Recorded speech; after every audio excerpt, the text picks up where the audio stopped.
মাননীয় স্বরাষ্ট্রমন্ত্রীকে একটু দেখি। জি, আপনাকে অনেক ধন্যবাদ মাননীয় স্পিকার। মাননীয় স্পিকার, মাননীয় বিরোধী দলীয় নেতা যে প্রস্তাবটা উত্থাপন করেছেন সেটা অবশ্যই আলোচনার যোগ্য এবং জাতীয় জীবনে জরুরি গুরুত্বপূর্ণ বিষয়ও বটে। আপনি তো আলোচনার বিষয়টা নাকচ করেননি, আপনি সিদ্ধান্ত দিয়েছেন মাননীয় বিরোধী দলীয় নেতাকে অন্যভাবে বিকল্প প্রস্তাব দিয়েছেন যে এটা সংসদের অধিবেশন মুলতবি না করে অন্য কোনোভাবে আলোচনার সুযোগ আছে অন্য কোনো বিধিতে। যেমন আপনি বলেছেন 300 বিধিতে মাননীয় মন্ত্রী বিবৃতি দিয়েছেন এবং এই বিষয়ে কোনো না কোনো দিন বিভিন্ন বিধিতে আলোচনাও হচ্ছে। কিন্তু যেহেতু মাননীয় বিরোধী দলীয় নেতা এই মুলতবি প্রস্তাবটা এনেছেন, এটা আপনি গুরুত্ব দিয়ে তার প্রস্তাবটা আপনি রিড আউট করেছেন। অধিকাংশ সংসদীয় রীতিতে দেখা যায়, ট্রেডিশনে দেখা যায়, ইতিহাসে দেখা যায়, মুলতবি প্রস্তাবগুলো ব্রিটিশ কালচারে অপোজিশন থেকে আসে এই জন্যেই যে ট্রেজারি বেঞ্চের কর্মকাণ্ডকে যাতে বিভিন্নভাবে বাধাগ্রস্ত করা যায়। কিন্তু কারেন্ট ইস্যুসগুলো নিয়ে এই মুলতবি প্রস্তাবের ট্রেডিশন আছে। আমাদের বাংলাদেশের সংসদীয় রাজনীতির ইতিহাস, সংসদীয় ইতিহাসে খুব বেশি হলে 2-4 বার এই সমস্ত মুলতবি প্রস্তাব আলোচনা হয়েছে। বর্তমান এই সেশনে 2টা বৈঠকে একই সেশনে 2টা মুলতবি প্রস্তাব এখানে আলোচনা হয়েছে 2-4 ঘন্টায়। এটা ইতিহাসে অনন্য, নজিরবিহীন। এই সেশনের মধ্যে আরও একটা বৈঠকে যদি আরও একটি মুলতবি প্রস্তাব আপনি অ্যালাউ করেন, এটা প্রেসিডেন্টটা একটু অন্যরকম হয়ে যাবে। ভবিষ্যৎ সেশনগুলোতেও এটা ট্রেডিশন ফলো করার চেষ্টা হবে। সুতরাং বিষয়টি আলোচনা হোক। আমরা মনে করি এটা 71 বিধিতে নোটিশ দিলে, নোটিশ গৃহীত হলে মাননীয় মন্ত্রী তার প্রেক্ষিতে একটা বিবৃতি দিবেন এবং একটা সম্পর্ক প্রশ্ন করা যায়। অথবা 68 বিধি অনুসারে আপনি যদি অ্যালাউ করেন জরুরি জনগুরুত্বপূর্ণ বিষয়ে সংক্ষিপ্ত আলোচনা আপনি দেখবেন, ওখানে আপনি ইচ্ছা করলে অ্যালাউ করতে পারবেন। তবে কয়েকজন সদস্যকেও আপনি ইচ্ছা করলে সেটা সময় নির্ধারণ ডিস্ট্রিবিউট করতে পারবেন এবং তিনি তার প্রস্তাবটা উত্থাপন করবেন, মন্ত্রী একটা বিবৃতি দিবেন।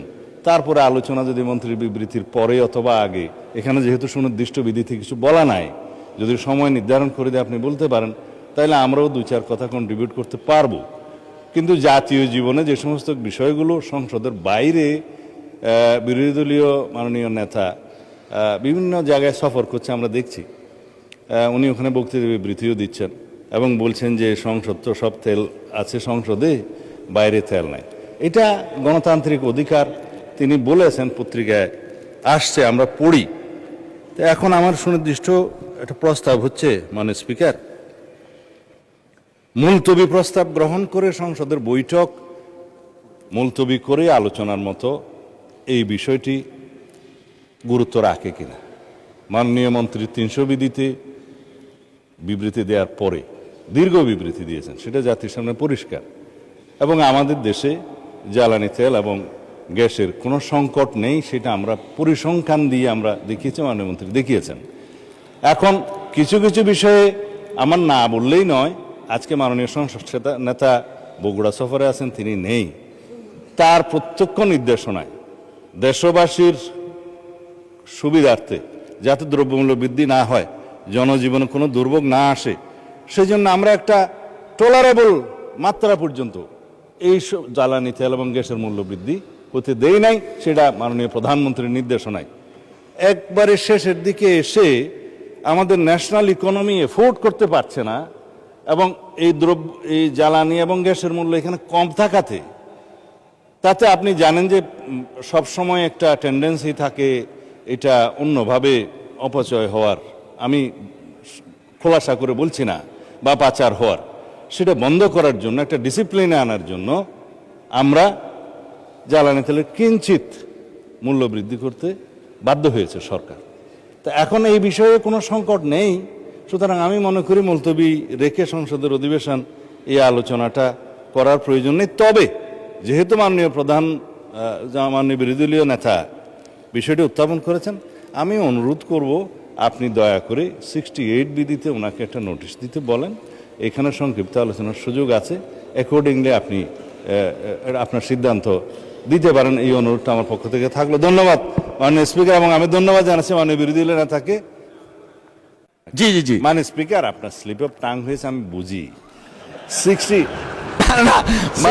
মাননীয় স্বরাষ্ট্রমন্ত্রী স্লিপ অফ টাং না, এটা কথার কথা এসছে আর কি, 1.5 ঘন্টা ওইরকম। বিধিতে সংসদের কাজ শেষ হওয়ার 1 ঘন্টা পূর্বে এবং আলোচনাটা 1 ঘন্টার জন্য হবে এরকম বলা আছে। এরপরের সাবসেকশনে আপনি গেলে কোনো সদস্যকে আপনি আহ্বান করবেন, সময় নির্ধারণ করবেন, একটু বলা আছে। তা এখন মাননীয় বিরোধী দলের নেতা এখন আপনাকে বিধি ভায়োলেট করার জন্য বলতেছে এইরকম বিধি তো বাম। সেই জন্য আপনি 68-এ যদি মাননীয় বিরোধী দলের নেতাকে অনুরোধ করেন, উনি নোটিশটা আবার যদি দেন, অবশ্যই এটা মাননীয় সংসদ নেতার উপস্থিতিতে আলোচনা হবে। আমরা তো এগ্রিড, কিন্তু ওই যে বিধি বাম করবেন না 1 ঘন্টা। ধন্যবাদ।